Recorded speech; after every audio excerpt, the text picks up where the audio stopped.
Sophie had always been a bit of a cynic. She saw the world as a dark and scary place, and believed that people were inherently selfish and cruel. Her negative attitude had always been a source of comfort for her. It allowed her to protect herself from disappointment and avoid taking risks. But as Sophie approached her 30s, she began to feel a sense of emptiness and dissatisfaction with her life.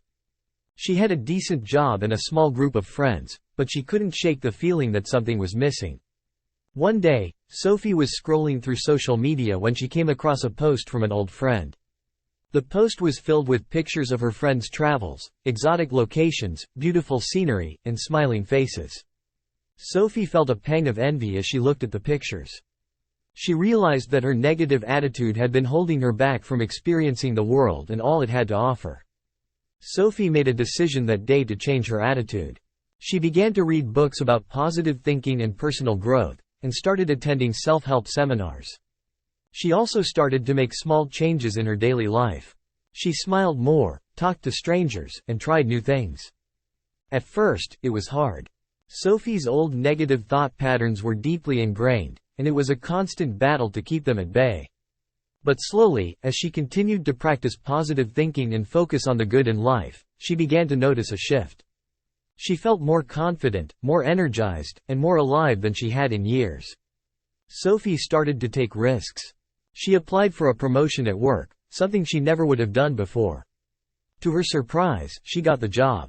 She also started to travel more, taking trips to places she had always dreamed of visiting. As Sophie continued to work on her attitude, she began to notice a change in the people around her as well. Her coworkers were more friendly, her family more supportive, and even strangers seemed to smile at her more often. She realized that her attitude was contagious, and that by focusing on the positive, she was not only improving her own life, but also the lives of those around her. Years went by, and Sophie continued to grow and thrive. She met new people, traveled to new places, and took on new challenges.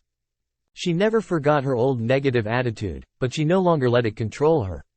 She knew that life was too short to waste on pessimism and fear, and that by choosing a positive attitude, she could make the most of every moment. Sophie's story is a reminder that attitude is everything. By choosing to focus on the good in life, we can transform our experiences and achieve our dreams. The power to change our attitude is within us all. All we have to do is decide to take that first step. Thank you. For more stories like this, subscribe to Great Stories.